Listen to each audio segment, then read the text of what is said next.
Hey yo, what's poppin' Kigali, what's poppin' Rwanda, what's poppin' Africa, what's poppin' my people around the world. Again, it is your boy Nesty, ni kuri Nesty Tv nk'ibisanzwe, turi kumwe na a beautiful girl, a beautiful mom, a beautiful queen. Banamwita Loxa TV show. Turakwakiriye cyane. Murakoze cyane. Swaga nkwakiranye n'ibyo nyakiriye. None isura kuvuga ngo iki umeze gute? Meze neza. Okay. Nawe? Andi meze neza ndashima Imana. Loxa warabuze. Susi mari ndahari. Pe. Ahubwo wowe waburiye he? Nakuburiye imihanda. Ko duheruka nanutse sena ntambo narabyibushye. Nagatuza. Loxa twagiye kukwakira cyane rero hano kuri Nesty TV nanakubwira ngo ni iby'agaciro kuba watwitabye kwitabira ubutumire bwacu. Tugiye kunyura muri duke mu dukuru two ku mihanda. Imihanda urayibona ute muri iyi minsi? Imihanda se hari gushya. Hari gushya. Hari gushya byatari ibintu byose umva n'umuriro. Bamwe bati gereza, abandi bati Rusenda, abandi bati umva reka nkubwire. Ibintu biri imihanda ni byinshi cyane, abasinze, abafunzwe mbese n'umuriro. N'umuriro. Iyo ubibonye nk'umuntu nawe uba kuri iyi mihanda utekereza ko byoroshye? Nesta, bitewe n'iminsi tumaze twiruka mu bintu ngo twumvishe ngaha ngo umuntu bamufunze ngo byagenze gutya na gutya turomirwa nyine. Gusa bimwe na bimwe nyine urabireba ugaceceka kuko nta nicyo wabikoraho, ariko baduhaye umwanya ngo tuvuge byaba bikomeye cyane. Mwavuga agahinda se cyangwa mwavuga ibyiza leta yakoze? Twareba nyine twahuza ibintu byinshi bigiye bitandukanye. Ariko nizere ko ntawe uri muri ibyo byago uvuga akarengana. Buri wese harakwiye kuba hari. Oya, nawe buri muntu wese ari aho agomba kuba ari nyine, niko twavuga kuko niko bimeze. Ni nabyo tubona of course. Nta ruhande rufite ikosa, yaba nyiri ibyago na nyiri kuhanira ibyago. Ntabwo nabimenya. Ntabwo nabimenya pe, naba nkubeshye mvuze ngo naba mbizi, ntabwo nabimenya kabisa. Yego rero abantu wenda impamvu tutatangiye mu introduction menshi, abantu benshi bakuzi kuri channel yitwa Loxa TV show. Wigisha abantu guteka, ariko byaranakuyobotse biriya biryo kabisa. Wapi. Ariko hariya twigisha ibintu byinshi bigiye bitandukanye, ntabwo ari uguteka gusa, usibye ko nta nubwo duherutse guteka, ariko tugiye kuzateka noneho dutekera n'abantu. Tuzaduteka, nitumara guteka nzajya ntumira umuntu duteke cyangwa umwe mu bakunzi banjye, nitumara guteka tujye gusangira n'umwe mu bafana banjye cyangwa se abantu bo ku muhanda. Kumva atari fresh? Fresh byahatari. Umuntu arebye kuri channel video iriho yo guteka isa nkaho imaze ngira ngo isi nk'amezi 3 cyangwa 4. Imaze igihe. Ya nyuma iherukaho. Ntabwo mperutse guteka. Wari uri guhiga ibirungo? Ndi gushaka ibirungo biturutse ahantu henshi hatandukanye mu bihugu bitandukanye. Kabisa pe. Niki abantu bawe bitega kugihe umaze utabahereza ibiryo byiza? Bitega ibintu byinshi. Sinzi nimba barabibonye ikiganiro nari nshyize kuri YouTube channel yanjye. Tugiye kujya tuvuga ku bintu byinshi bitandukanye Nesta, like guteka, tuzanateka nyine nkuko nabikubwiye, tuzajya tujya ahantu hatandukanye, tuganiriza abantu hatandukanye, tuvuge ku bintu bibera ku mihanda. Buriya nagiye gukora ikiganiro ahantu hamwe, noneho umuntu aranyandikira kuri TikTok yanjye arambwira ati why not tutajya tubwira amakuru y'imihanda ko twe tudaheruka imihanda. Kubera wenda akazi abantu ba diaspora ntabwo babona umwanya wo kugenda ngo bicare ngo barebe amakuru ari kubera imihanda.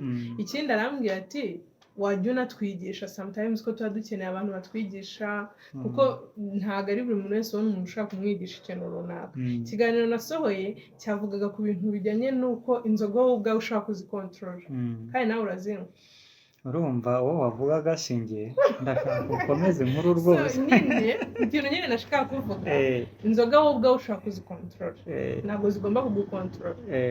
Nicyo nashaka kuvuga kugira ngo zitazajya zitwicira akazi kacu ka buri munsi, ubuzima tubayemo bwa buri munsi, noneho kugira ngo dukomeze tubayeho neza ariko tutari mu bintu byinshi bigiye bitandukanye.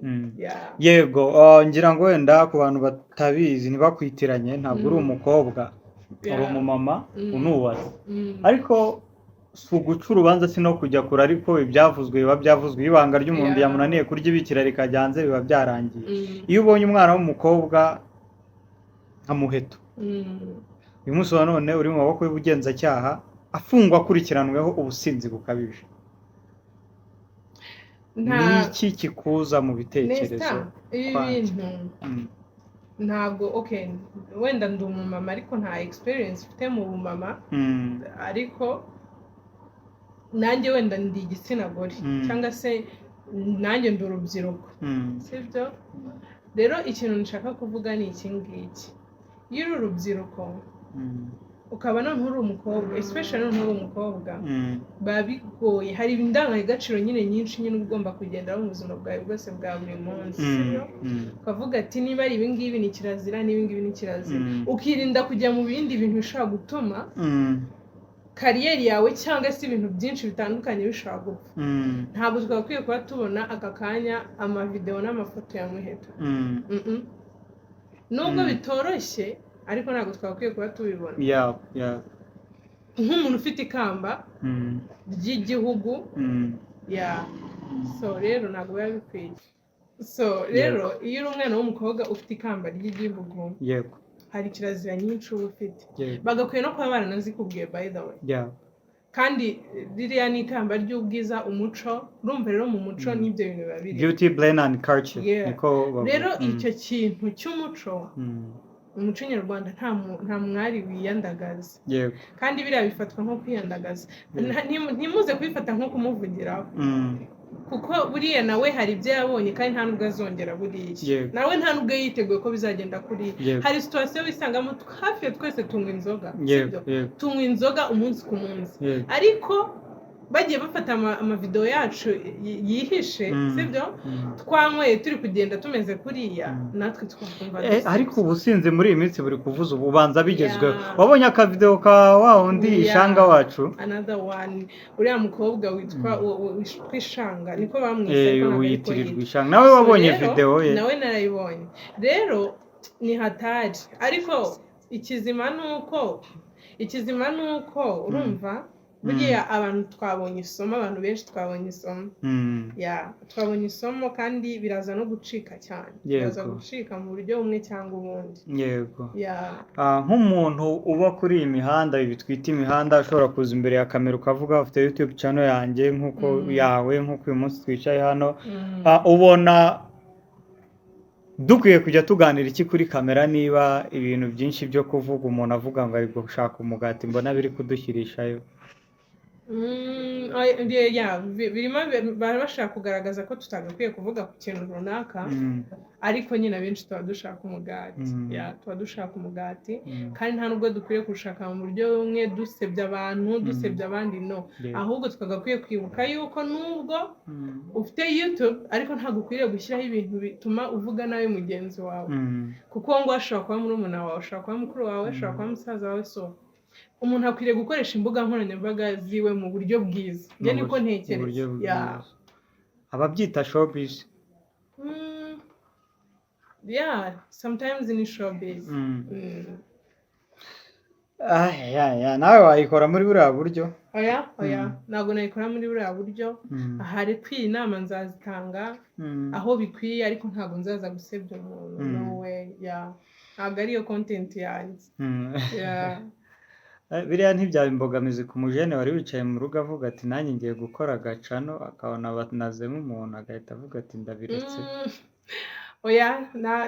bishobora kuba imbogamizi akavuga ati imihanda nimba nk'uko babivuga ngo iranyerera ikaba inyerera ishobora kungiraho ingaruka akabyihorera usibye ko ntanabyihorera sibyo aba atari passion yiwe yabyihorera kubera ko ntabwo ari ibyo byonyine nyine ntabwo ariko kazi konyine yakora uyu munsi ariko ubundi ubu YouTube niho hantu honyine ho gushakira umugati mu bintu by'imbuga dukwiriye guhaguruka tugakora pe tugakora ibi dushobora kubikora kuko wenda ubikunda cyangwa ari ibintu ubona ko ari byiza ariko ntabwo ari ibintu byo kuvuga ngo waretse akazi kawe usanzwe ukora ngo nibyo ujemo siko mbitekereza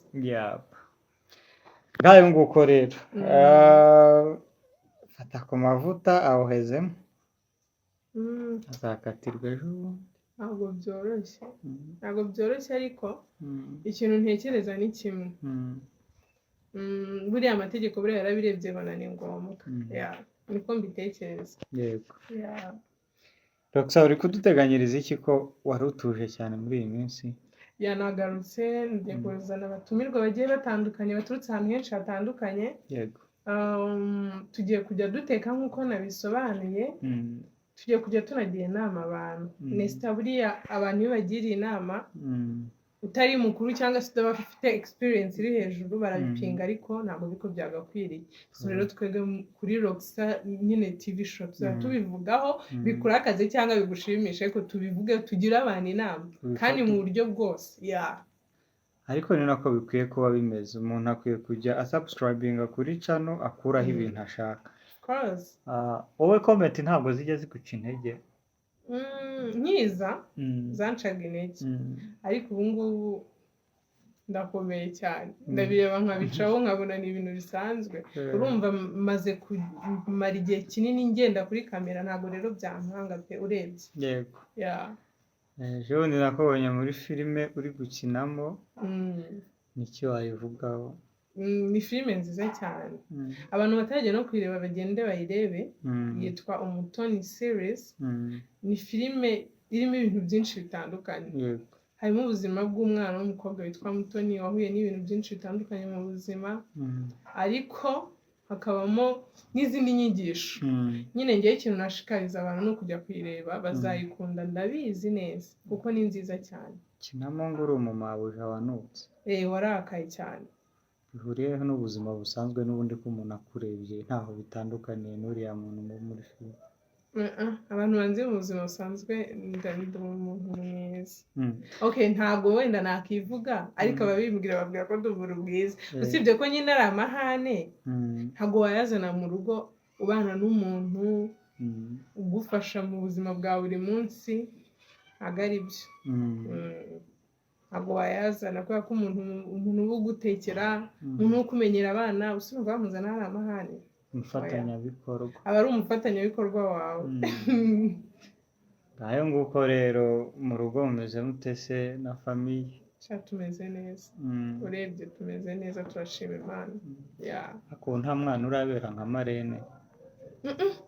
Hari ushaka kumpa? Mbahora kuba marene byakubera. Uzampishuri wawe mubere marene.